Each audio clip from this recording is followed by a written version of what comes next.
Blaine, Richarlison, would you sell him if the right money came in the summer? Or would you? If the Saudis came with 75 million, sell.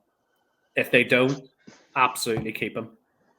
Going into a season next year where we need rotation in all 4 formats, he's definitely somebody that will give you 10 goals and assists in a season, even coming off the bench. How about you, Alan? Well, what's your take on Richarlison, my man?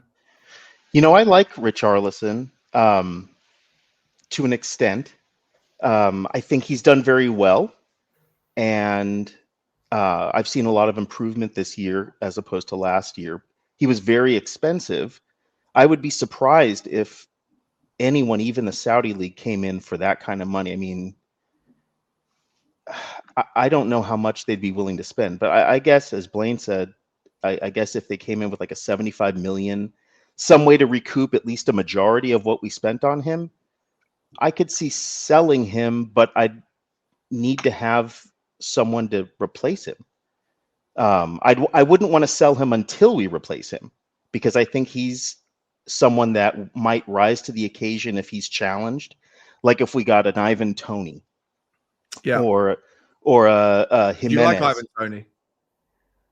I like his play style. I'm not really keen on his behind the scenes attitude.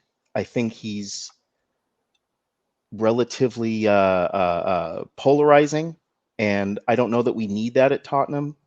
We have, as it is, our team is very likable. From what I've listened to on other channels, they say the thing they hate about Tottenham right now is we just have so many darn good, likable players. Right. And I don't know that Ivan Toney is a very sympathetic person in the background. So I'm not sure how I feel about him, but as a player, phenomenal. Just he is the Harry Kane replacement. Yeah. Same with Santiago Jimenez. Same thing. I think if someone like that came in, I think you sell Richarlison at that point, but not before.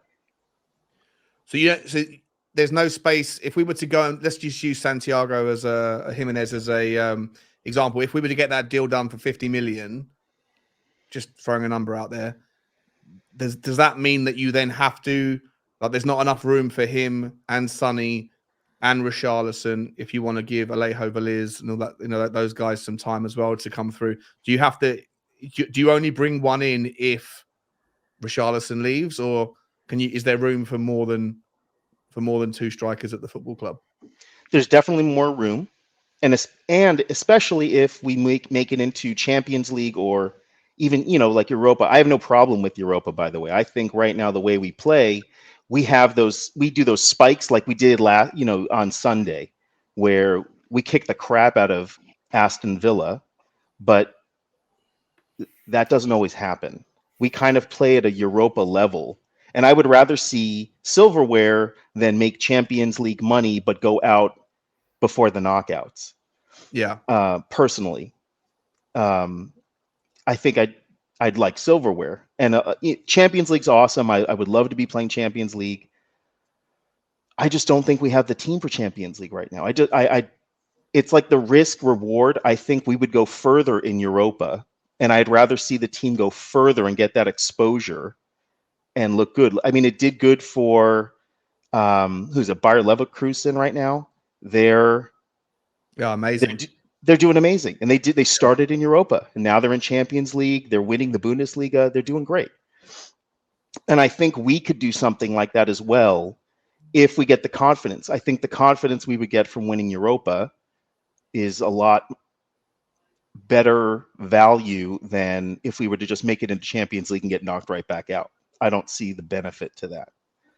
I mean, the money's there, but even still. So I think there is room for Richarlison, especially if we make it into where we're playing 2 times a week. It should be important. But I think at some point we could sell him off because he probably won't get the game time that he wants to get, especially the game time he's used to getting right now.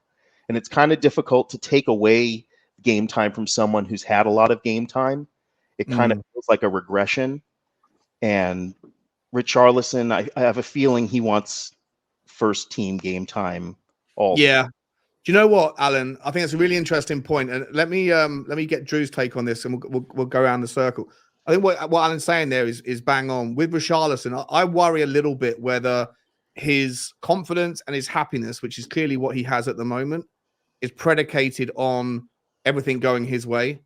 You know, we saw the kind of outburst that the noise about when he got up to, he was supposed to apologize under Conte, supposed to stand up and apologize for being late, but he took the opportunity to go off on a rant at the manager in front of the team about he's not getting enough minutes and the formation is terrible and the football is terrible and all this stuff. And I just think it's a little bit disrespectful. Even you can say what you want about Conte. I wasn't a fan of Conte, but to do that, to have the kind of, I don't know, ignorance to get up and to speak your mind, it doesn't bode well.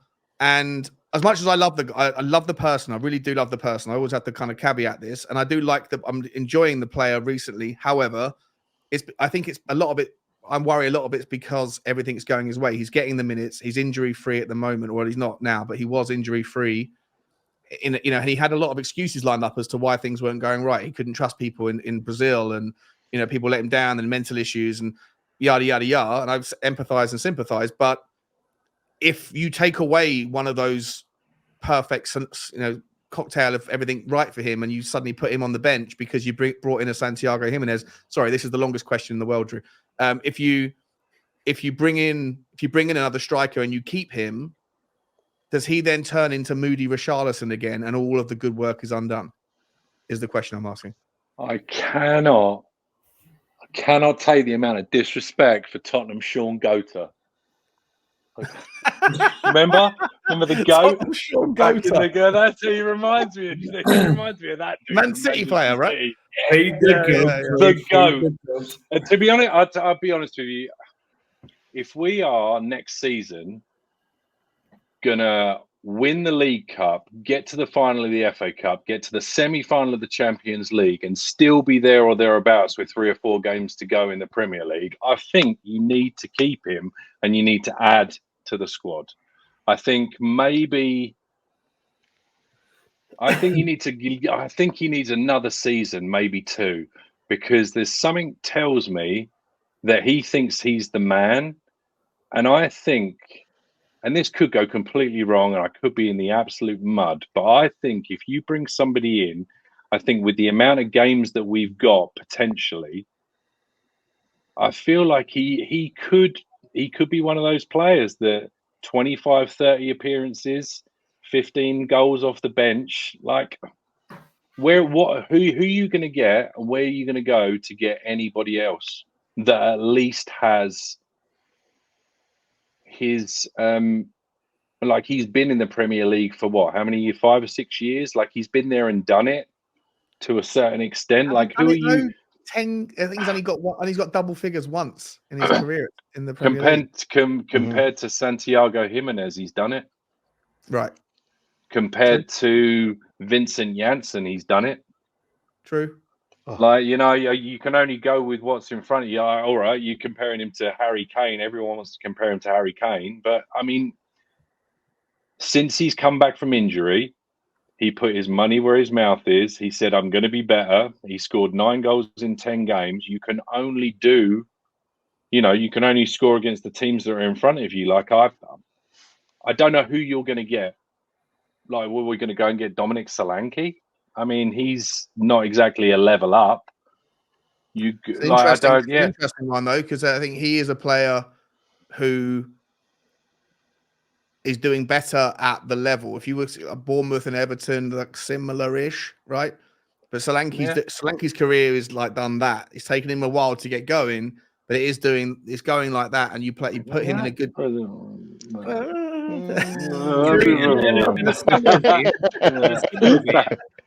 Could you see us getting a Callum Wilson though, who's playing second fiddle to Isak?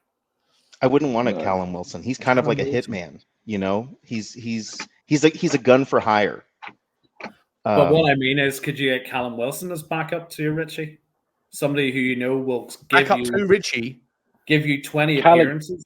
Callum Wilson is the only person I know that's got 2 legs and 1 knee. You obviously haven't met me yet, then. I thought thighs were your problem. No, mate, everything's my problem. Yeah, right. Yeah. So I hang on. know, So, man. so I mean, look for me. If here's the conundrum. Right? You want to keep everybody happy. You want to play enough minutes. If you get to the Champions League, depending on who you draw, you're going to go with your best team for most of the games anyway, and you're going to rotate here and there. But if you sign Timo Werner, he might be a bench player. He might be someone who can come in and just be that's fine. Brennan Johnson the same. I don't think those guys, neither Kulusevski as well. I don't think any of those guys command first 11 minutes all the time. But Sonny certainly does. I can't envision too many times next year where Sonny's going to be happy to sit on the bench and come off the bench unless he's coming back from an injury. I just don't see it. Even though he's a happy guy and he's signing a new contract and everything, I think he commands and demands minutes. If Richarlison does as well, and if he doesn't get it, then he throws the toys out of the pram and starts to be unhappy again. Yep. I don't think he's of a level where he can command those minutes or demand those minutes unless he's banging in goals. But the second that you stop giving him the minutes, if the mood drops, then so does the form, and it's a spiral out of control situation. And I think that Tottenham need to level up. I think if you want to be the best, you need to beat the best. And I don't think Richarlison gets into Arsenal's team. I don't think he gets into City's or Liverpool's. I don't think he gets into any of the top teams in Europe. So I just worry, as much as I'm impressed with him and his turnaround, I worry that you have a potential ticking time bomb in a guy where if you do want to level up, he's not going to be happy. And then all of a sudden you see the worst version of Richarlison. And so going back to the Coutinho idea, do you sell a guy at peak value? And right now, finishing the season with 10 or 9 in 10, if he does come back, is there a chance you get your money back, or at least a lot of it? I agree with you. You sell high, totally would sell him if he was, as long as he continues his form through the rest of the season, assuming, when he comes back from injury that he's performing like he was before, then perhaps it is the smart move to sell him in the summertime, even if it means we don't have a like-for-like replacement for him just in the interim. We know that Sonny can play his position. We have people coming back from loan. We will, I'm sure, invest in another striker in the summertime. Right. So and there's FFP situations, right? So there's going to be teams out there that might, like a Newcastle, maybe not Callum Wilson. I'm not a massive fan of. He's a good player though, but playing, to be honest, I do like him, and I think I agree with your analogy that he's a gun for hire. But I don't particularly want him at Tottenham. But there's another player at Newcastle who scored an absolute banger tonight in Isak. Yes. Right, and I don't know if he's available because Newcastle have got struggles, and you take him and he's a level up right immediately. So maybe there's other teams out there with similar problems financially that they need to get the right side of the line, and Daniel Levy can get to work. When you say level up, right, and I'm just looking, I just brought up Premier League player stats, and I'm just looking at the top goal scorers. When you say level up, right, number one, Erling Haaland, no way. Ollie Watkins, maybe. Mohamed Salah, no way. Jared Bowen, maybe. Dominic Solanke, Sonny. Saka, never getting him. Isaacs, got dodgy hamstrings. Phil Foden, never getting him. Cole Palmer, never getting him. And then next on the list is Richarlison. So of all of those people, like if you do get a bid come in, it's a good point. Who do you then go and get that's got the experience to at least step in, sit on the bench, and say, do you know what? I'm here. I can bang a ball in the back of a net if I need to. If it has to be a Premier League proven player, then you might struggle. But you could go with a Solanke, however. The problem is though, right? I just mean he's performing on a Bournemouth team that is not at Tottenham's level even. So we're he's a striker, but we're sort of comparing apples to oranges because he doesn't have the same service that we're getting from Pedro Porro or from Romero or something like that, where he could get the benefit of that and potentially bang in more goals. And he's scoring goals like Richarlison is scoring goals And he's But do we also then run the risk of having a Johnson escapade where we go and get a Dominic Solanke because he's the slightly cheaper option, he's homegrown, he doesn't quite hit the ground running because he doesn't get a pre-season and he's carrying a little bit of an injury, and then we're 7 months into next season saying, "Oh, we should have bought Vlahovic. This dude's rubbish." It's also Like, interesting through course that will that happen. list, right? I mean, it You've got could. Salah, you've got Palmer, you've got Foden, you've got Bowen. None of them are strikers. And they're Right. on the goal scoring list. So does the need for an absolute out-and-out Harry Kane or Haaland type striker become our preference in the summer? Or do you want I mean, Sonny's not a striker, right? No, and he's Yeah. our top he goal never has scorer. been. Increasingly, he'll Right. become one though as he gets Oh older. yeah, no, he He probably won't, he you're won't right, have the you're right. legs to be able to drive at players the way he has done. But I think he's the most clinical. I think he's probably the best finisher.